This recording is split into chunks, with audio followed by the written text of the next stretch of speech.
তাহলে এবার পড়বো আমরা the development of embryo.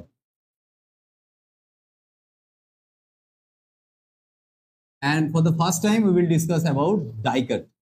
Dicot embryo development. This is very vital for exam purpose because it is relatively tough in comparison with monocot embryo development.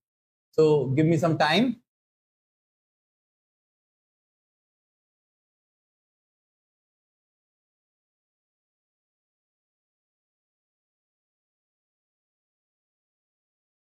At first, we will start our journey from a diploid single cellular zygote. So what is this? This is a single cellular zygote. Now, with time, by simple mitosis, it will start division.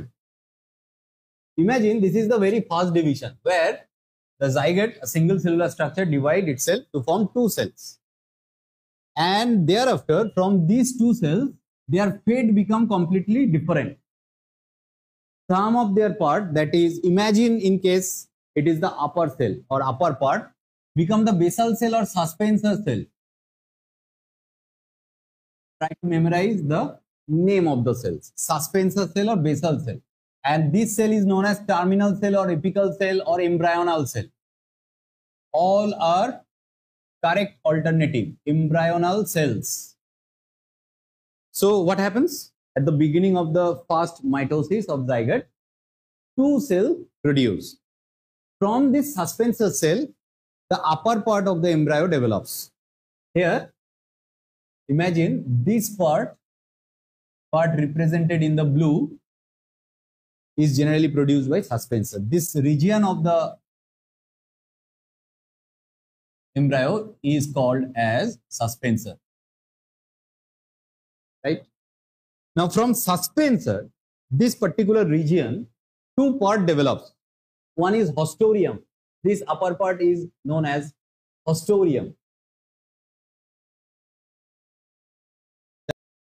তো পরের স্ট্রাকচারটাই কি হচ্ছে? এই সাসপেন্সার থেকে দুটো part তৈরি হয়। একটাকে বলে হস্টোরিয়াম, এর কাজ কি আমি বলছি এখনই। আর একটা এই সাসপেন্সারেরই নিচের সেলগুলো, ধরো এই রিজিয়ানের সেলগুলো বা এইখানে যেগুলো এই জায়গায় আছে নিচের দিকে, এই রিজিয়ানের সেলগুলো, এই সেলগুলো, these particular cells produce the hypophysis where from the root start to develop. Hypophysis. ছবি প্রপারলি যদি পয়েন্টিং ঠিক থাকে তোমার, এটা লেখা ছবি দেখে কিছু কঠিন না, ভেরি ইজি, দাঁড়িয়ে যাবে। একটা 5 মার্কসে আসে, 4 বা 5 মার্কসে আসে। তবে বর্তমানে তো আমরা জানি এরকম লেন্দি কোশ্চেন আসে না, তো ছবিটা যার জন্য আরো জেনে রাখাটা দরকার, কোন পার্ট কিসের থেকে ডেভেলপ হয় সেইটা বেশি আসে। So there is a trick to memorize that things. এই যে দুটো সেল না, সাসপেন্সার আর এমব্রায়োনাল, বাড়িতে যখন তোমরা আঁকা প্র্যাকটিস করবে, এই দুটো সেল অ্যান্ড দেয়ার ডেরিভেটিভস আলোচনায় যেটা উঠে আসছে বা পড়েও যেটা বুঝবে, try to draw them with different colour ink, তাহলে তুমি বুঝতে পারবে যে এদের লিনিয়েজটা আলাদা, পড়াটা সহজ হয়ে যায়। আমি যেটা বলছিলাম, সাসপেন্সার সেল থেকে এই দুটো পার্ট তৈরি হয়। আমরা কিন্তু এখনো নিচের এই গোল বা পাতার মতো অংশে ঢুকিনি। We are still living with this top round structure and a kind of suspending cellular parts. These are all multicellular structure. Now, what is the task of this hostorium? Hostorium generally held in the attachment of the developing embryo to the endosperm. একটা developing embryo খাবার কোথা থেকে পায়? একটা ডিমের ভেতরে মুরগি বড় হয় ঠিকই, মুরগির খাবারটা কোথা থেকে আসে? কুসুম থেকে, ইয়ক। সিডের ভেতরে এমব্রায়োটা ডেভেলপ হয়, তার খাবারটা কোথা থেকে আসে? এন্ডোস্পার্ম। এবার এন্ডোস্পার্মের সাথে মনে রেখো এর এই পার্টটা অ্যাটাচ থাকে, এই পার্টটা না, এইটা নিচে ফ্রি থাকে। এবার এইখান থেকে ও খাবারটা নিতে থাকবে যতদিন না endosperm either get completely used up or it become completely independent to produce their own food. ততদিন খাবারটা ওখান থেকে নিতে থাকবে। গেল। তারপরে আসি এই নিচের পার্টগুলো। এটা মাল্টিসেলুলার, ঠাসা বলের মতো স্ট্রাকচার। এখানে অনেক সেল আছে, বেশি ডিটেলসে আঁকতে যেও না, ভিজি করে ছেড়ে দাও। যত তাড়াতাড়ি আঁকবে it will consume minimal amount of time. যত যত্নে আঁকবে এই ছবিটাই এঁকে আসবে পরীক্ষায়, শুধু বাকিগুলো ইতিহাস। এই পার্টটাকে বলা হয় গ্লোবিউলার এমব্রায়ো। ইনিশিয়ালি যেহেতু আনডিফারেন্সিয়েটেড থাকে, গ্লোবিউলার এমব্রায়ো। এই কন্ডিশনটাকে বলা হয় ইম্যাচিওর এমব্রায়ো। আর তারপরে যে স্ট্রাকচারটা চলে আসে বাংলার 5-এর মতো দেখতে, it is known as mature dicot embryo. যদিও এটা কমপ্লিটলি ম্যাচিওর নয়, কিন্তু ম্যাচিওর এমব্রায়োর স্ট্রাকচার নিয়ে নিয়েছে। কি কি থাকে এখানে? আর হস্টোরিয়াম বা সাসপেন্সার সেল আর আলাদা করে বোঝা যায় না। দ্য লোয়ার পোর্শন, এটাকে হার্ট শেপেড এমব্রায়ো বলা হয়। এটা ইন্টারমিডিয়েট স্ট্রাকচার, দেখেই বোঝা যাচ্ছে হার্ট শেপেড এমব্রায়ো। এই লোয়ার পোর্শনটা যখন বড় হয় না, এত বড় হয় যে উপরের গুলোকে ঠেসে ছোট করে দেয়, এইটুকুর মধ্যে সব চলে এসছে। পরবর্তী সময় এই জায়গাটার আর ওরকম সিগনিফিকেন্ট রোল থাকে না, as the role played by the haustorium region. এই জায়গাগুলোর থেকে মূলত কি কি বেরোয়? দুটো পার্ট বেরোয়, একটা হলো রুটের পার্ট আর একটা হলো প্লিমিউলের পার্ট, যেটা থেকে শুট তৈরি হবে, গাছের কাণ্ড। তো এইটা এবং এই জায়গায় আসছে ম্যাচিওর এমব্রায়ো। আমরা ম্যাচিওর এমব্রায়োতে পয়েন্টিংটা যদি বেটার করি তাহলে কমপ্লিট পয়েন্টিং একবারে দাঁড়িয়ে যায়। এখানেও ওই জিনিসটাই তৈরি হচ্ছে। এগুলো কি ছোট ছোট কোটাইলিডনস। এখানেও দেখো এইটাই কিন্তু বড় হয়ে এই জিনিস তৈরি করেছে। So this are cotyledons. Cotyledons dicot, তো কোটাইলিডনস দুটো থাকবে, ডাইকোটাইলিডনাস এমব্রায়ো, ডাইকট দুটো তৈরি হয়েছে। বাকি পার্ট, এর এই টপ পার্টটা রুট ক্যাপ তৈরি করে, নিচের পোর্শনটা থেকে রুট হয় বা রেডিকেল বলতে পারো এটাকে। রুট না লেখা ভালো, রুট তো এখনো তৈরি হয়নি, রেডিকেল লেখো, it is a better term. আর এই যে জাংশন যেখানে এই কোটাইলিডনস গুলো বেরোচ্ছে, সেই জাংশনটাকে প্লিউমিউল বলে। এই কটা পয়েন্টিং যদি তোমরা লিখে দিতে পারো, ডান। বাকিগুলো আছে বোঝানোর জন্য, ডিটেলসে দেওয়া আছে, পারলে পরে মুখস্থ করো, বসিও, কোনো প্রবলেম নেই। কিন্তু এই কটা পয়েন্টিংকে ছুটে যেন না যায়, কারণ একটা এমব্রায়োর এই কটাই তো মেইন পার্ট। এই কোটাইলিডনস দুটো দেখাতে পারছো, that means you are representing the diagram of dicot embryo, and you are also exhibiting from which part root get developed in the latter half, and the plumule, that is the shoot part, get developed in the latter time. So in this diagram you have completely mentioned that from which portion of the developing embryo which part of a mature plant or tree is about to erupt. Done. কোনো কিছু কঠিন যাবে না, এইগুলো কিছু কিছু text বুকে অনেক ডিটেলসে আছে। সিম্পলিফাইড ভাবে একবার রিডিং করে রেখো, পয়েন্টিংটা যেটুকু আছে সেগুলোকে দেখো, আর এটাকে একটা বড় কোশ্চেনের মতো করে রেডি করে রেখো। দুটো কালি দিয়ে আঁকবে যাতে এই দুটো সেলের লিনিয়েজটাকে আলাদা করে দেখাতে পারো। বাকি খুব বেশি ভেতরে এগুলো ঢোকার দরকার নেই। যতটা আমরা মেল বা ফিমেল রিপ্রোডাক্টিভ পার্টের ডেভেলপমেন্ট গুলো যেরকম পার সেল ডিভিশনে ট্র্যাক করেছিলাম, বলো মিওসিস 1, মিওসিস 2, মাইটোসিস 1, মাইটোসিস 2, এত ইন্ডিভিজুয়াল সেল ডিভিশনে আমরা এটাকে ট্র্যাক করব না। তার জন্য আমি বললাম ক্লাম্প অফ সেল দেখিয়ে রাখো, ডান। How can we simply define pollination? Transfer of pollen grain from male reproductive part, that is anther, to the female part. বলতে পারি stigma sounds better, to the stigma, কারণ অ্যাকচুয়ালি ল্যান্ড তো ওখানেই করে। পলিনেশনের কনসেপ্টে দুটো main জিনিস আসে, সেটা কি? গাছ, ডালপালা, ফুল। এটা ধরো আমি একটা ফ্লাওয়ার এঁকেছি, আমার ছবিতে তো ধরোই বলতে হয়, লেট ইট বি এক্স, কারণ ছবি যে এঁকেছি সেও তো থার্ড ক্লাস। এটা যদি ফুল হয় তবে দুটো পসিবিলিটি থাকে। এক, এই ফ্লাওয়ারটা যদি কমপ্লিট ফ্লাওয়ার হয়, and if it possesses all the anthers and stigma by its own, then it may have the possibility of self pollination. What happens in that case? Its own anther may pollinate its stigma. Its pollen grain will land off its respective stigma, and then it will try to fertilize its respective ovum or ovule. Done. This is called simple self pollination.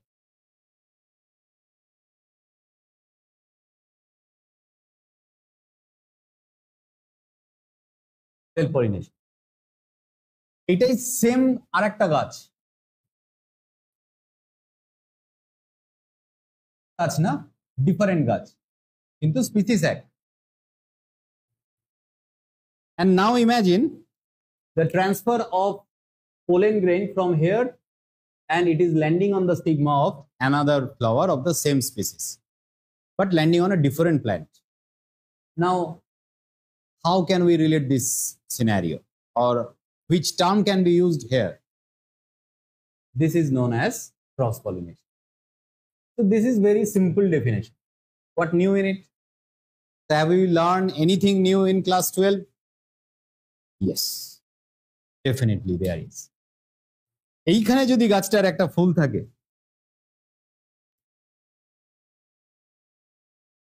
এই গাছের another যদি এই ফুলের উপর land করে pollinate করে, now tell me that term,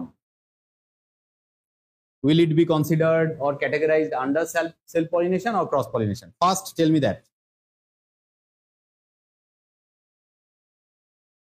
What will be that? Self pollination. Very good. As the plant is same, as the genetic source is same, as there is no genetic variation involved, so it can be referred as or categorized under self pollination. But the thing is not unique.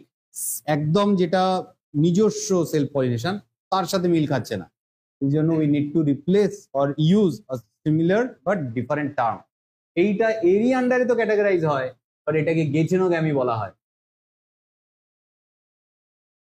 খুব পরীক্ষায় প্রশ্ন আসে। Explain that gechinogamy produce the same genetical variety, or can gechinogamy be categorized under self pollination or cross pollination?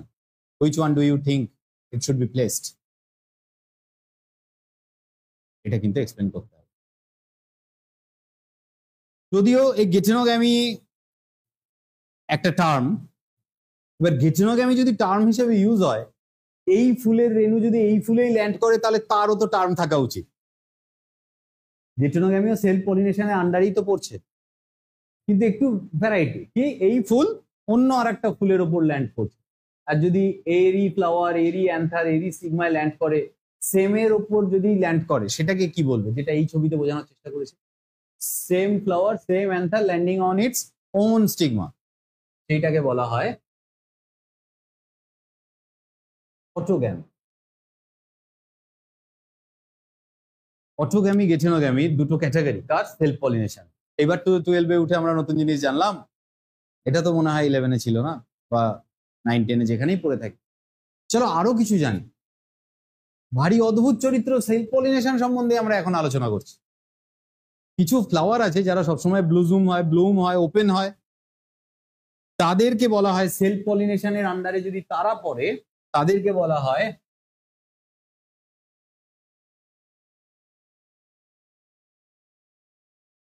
ক্যাজমোগ্যামি। তাহলে এর opposite term কি হবে? The flower that never opens to the exterior and it has the 100% chance of self-pollination. No pollinator, no pollinating agents like air, water can ever introduce or play their part in such flowers where the flowers or the petals of those flowers never open, they never blossom. There are some plants like Umelina bengalensis, কানশিরা বলে বাংলায়, প্রচুর question আসে। এই ফ্লাওয়ারটাকে বলা হয় চ্যাজমোগ্যামাসের opposite term use হয় ক্লিস্টোগ্যামাস, ক্লিস্টোগ্যামি। এই ফুল ওপেনই হয় না। নে এবার বোঝ, আমি ফুটবই না, তাহলে তুই বাইরে থেকে আমার অ্যান্থার স্টিগমা দেখবি কি করে? আর আমি যা করব, ঘরের ভেতরে দরজা বন্ধ করে রান্না করব। দু ধরনের মধ্যে আবার ইউনিকনেস আছে, সেটা নিয়ে আলোচনা প্রয়োজন। ভেবে দেখো, চ্যাজমোগ্যামাস ফ্লাওয়ার কি? যেটা ফোটে, যে ফুলটা ধরো সবসময় বাজে ছবি আঁকলে হবে না, স্বভাব খারাপ হয়ে যাবে, কখনো কখনো ভালো ছবি আঁকার চেষ্টাও তো করতে হবে।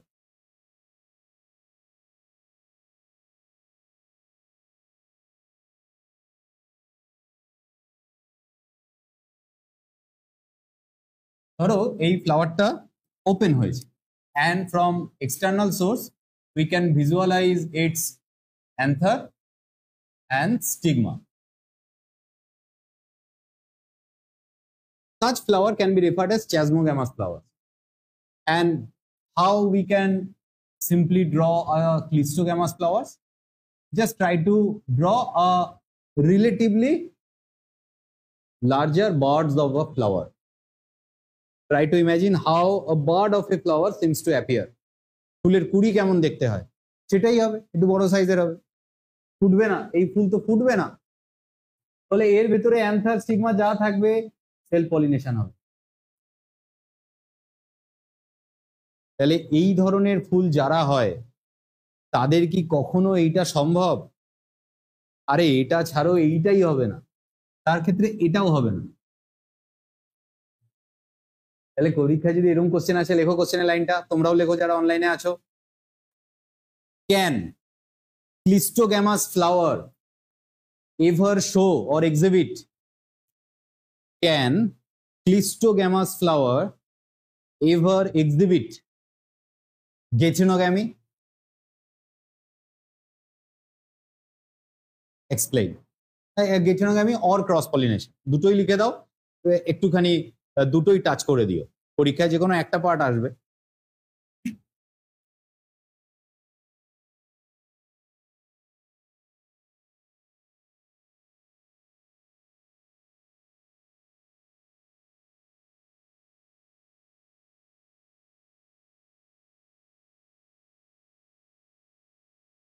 তাহলে ভ্যারাইটি আমরা বরঞ্চ দেখে ফেললাম সেলফ পলিনেশনেই বেশি আছে, অটোগ্যামি, গেচিনোগ্যামি, চ্যাজমোগ্যামি, ক্লিস্টোগ্যামি, এবং তার রেয়ার রেয়ার এক্সাম্পল মুখস্থ করতে হবে।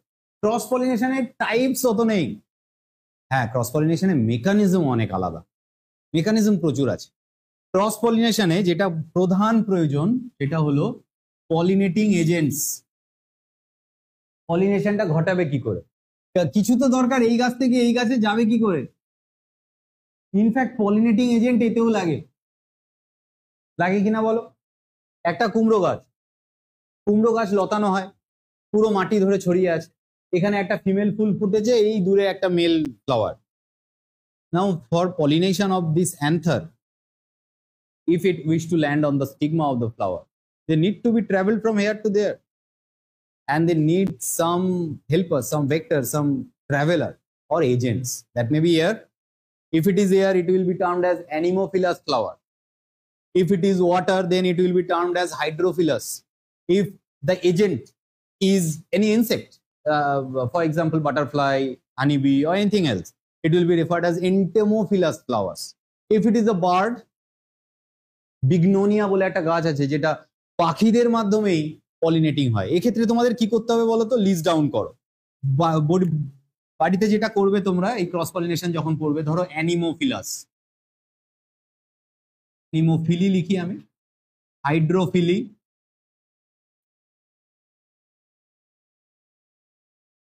এন্টোমোফিলি,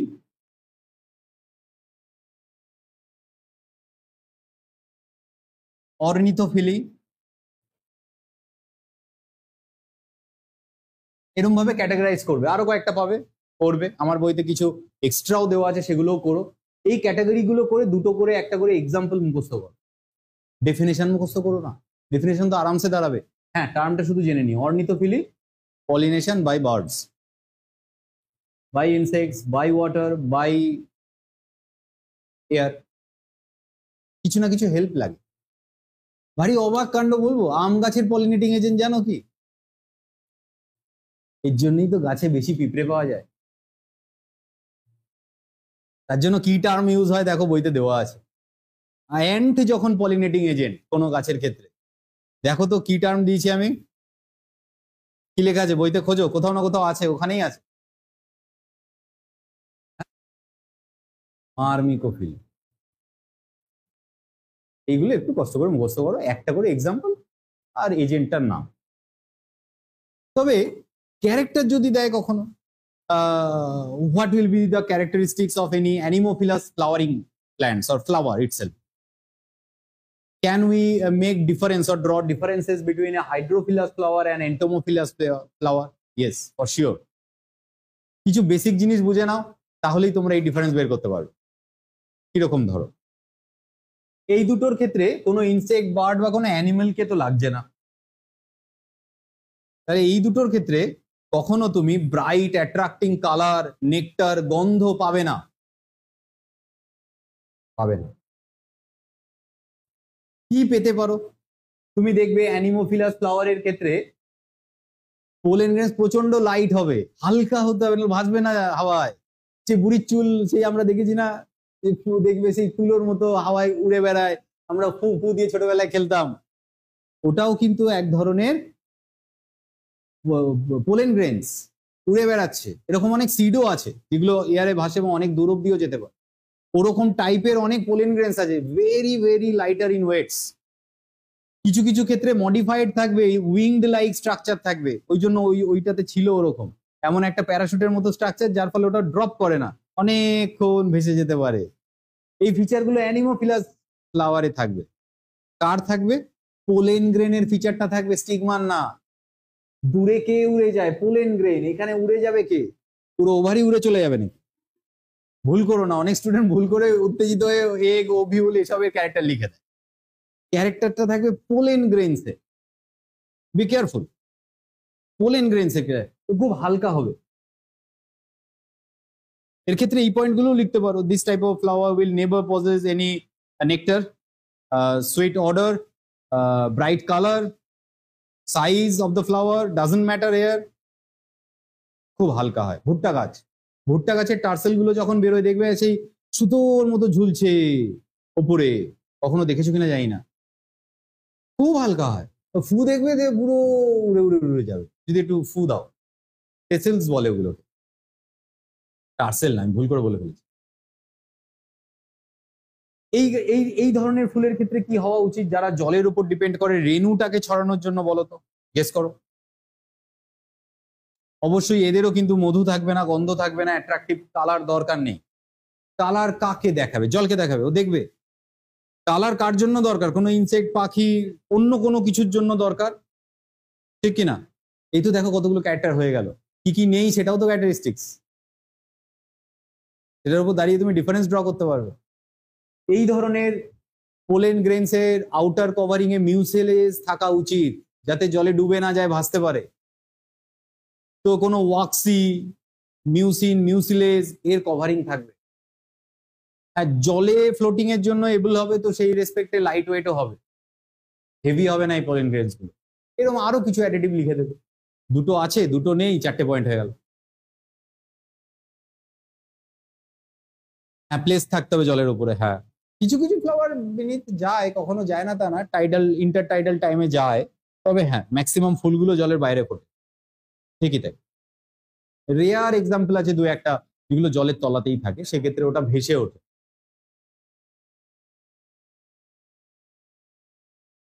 হ্যাঁ, তবে জলে থাকে এরকম অনেক ফুল কিন্তু আবার ইনসেক্ট দ্বারা পলিনেটেড হয়, সেরকম এক্সাম্পল আছে। অত এক্সাম্পল তো সব মাথায় থাকে না। হ্যাঁ, তোমারও এটা আছে।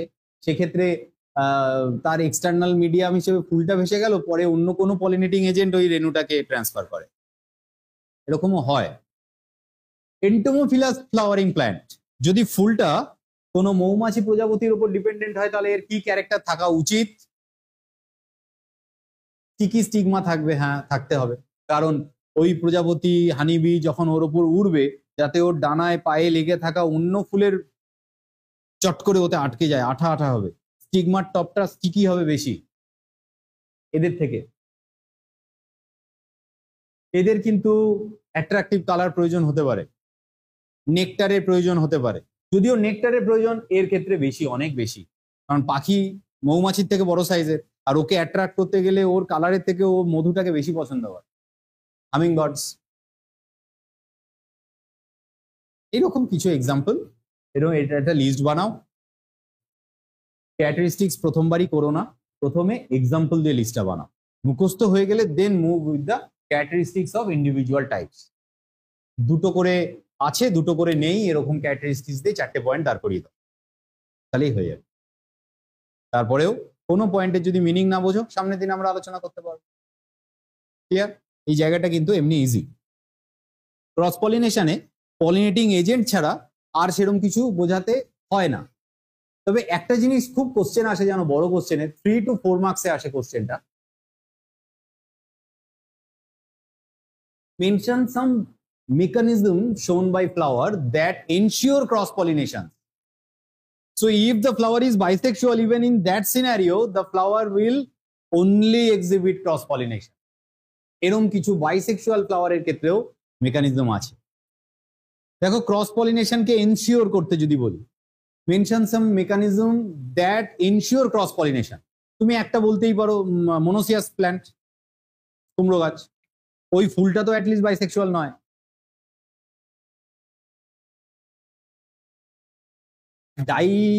ডায়োসিয়াস যদি হয় তাহলে তো 100% ক্রস পলিনেশনই হবে, গেটেনোগামিও হওয়ার চান্স নেই যদি প্ল্যান্টটা ডায়োসিয়াস হয়।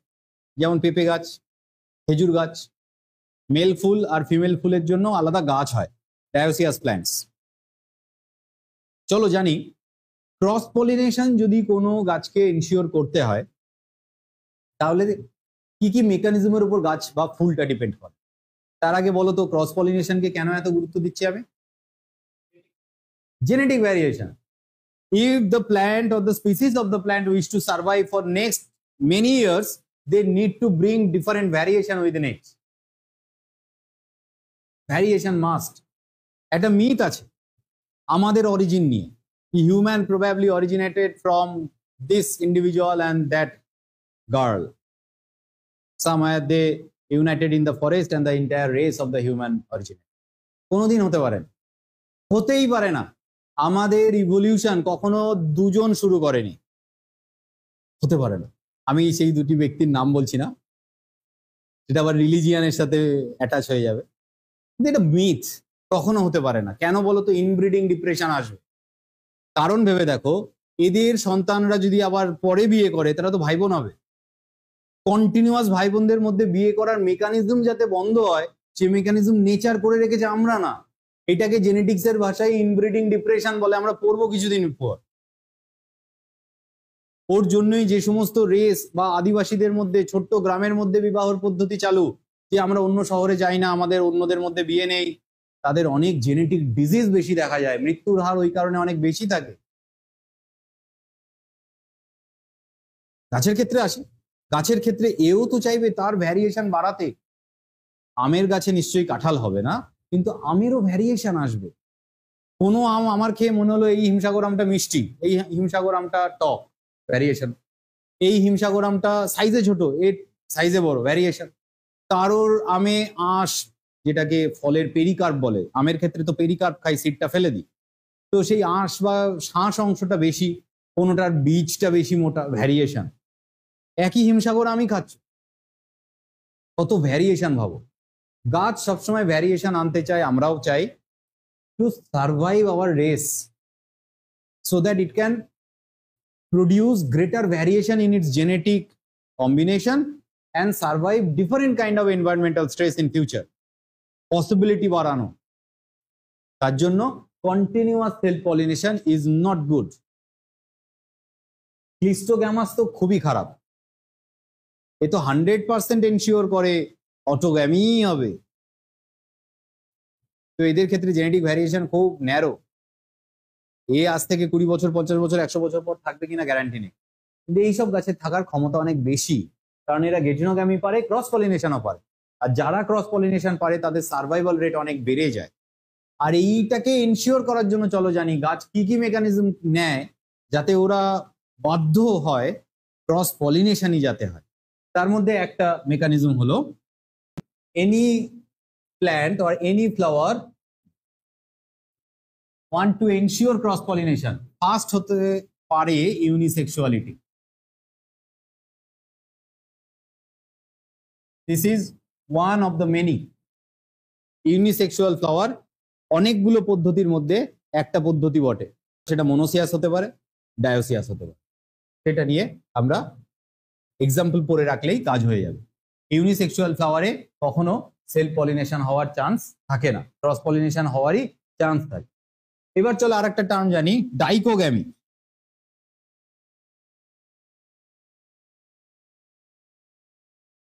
দুটো পার্ট ডিফারেন্ট টাইমে ম্যাচিওর হয়। এর ক্ষেত্রে এক্সাম্পল কি দিয়েছে? সানফ্লাওয়ার, মিরাবিলিস মানে সন্ধ্যা মালতী, মিরাবিলিস হলো সন্ধ্যা মালতী। কিরকম ব্যাপারটা? ডাইকোগ্যামির ক্ষেত্রে কোনো একটা ফ্লাওয়ার যদি বাইসেক্সুয়াল ফ্লাওয়ারও হয় তাহলেও তার অ্যান্থার বা স্টিগমার ভেতরে থাকা ওভিউল সেম টাইমে ম্যাচিওর হবে না, কোনো একটা আগে ম্যাচিওর হবে। যদি কোনো ফুলের ক্ষেত্রে অ্যান্থার বা মেল পার্ট আগে হয় সেই ধরনের ফুলকে বলা হয় প্রোট্যান্ড্রি।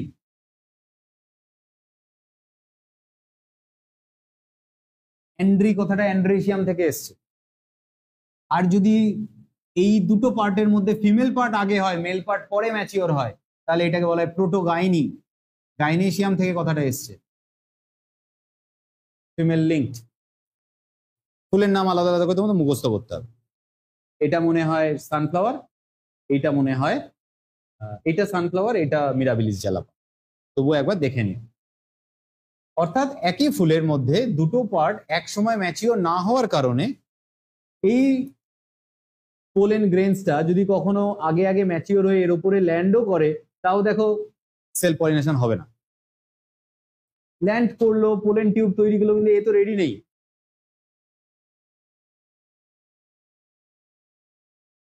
তুমি বাল্যবিবাহ যত আগেই দাও, মানুষের ক্ষেত্রেও তো মা হওয়ার একটা বয়স আছে, তার আগে তো সে ফিজিক্যালিও রেডি হবে না। বিয়ে তুমি 10 বছর বয়সে দিয়ে দিতে পারো, 8 বছর বয়সে, আগেকার দিনে বালিকা বধূ বিয়ে হতো, 5 বছর বয়সে বিয়ে দিয়ে দিয়েছে। কিন্তু এটা তো ঠিক নয়। এই কারণেই ঠিক নয় যে সে তার বডি দিক থেকেও তো ক্ষতির মুখে পড়বে। এই কারণেই আমরা কিন্তু আইন করে সেটাকে পিছিয়েছি, যাতে আমাদের সুস্থ হেলদি বডিটাও থাকে। এর ক্ষেত্রে ব্যাপারটা ওরকম হচ্ছে যে ফিমেলটা রেডি হচ্ছে না, অর ভাইস ভার্সা। আর একটা মেকানিজম আছে দেখো, হেটেরোস্টাইলি, এটাও বেশ মজাদার। 3 নম্বর মেকানিজম, হেটেরোস্টাইলি।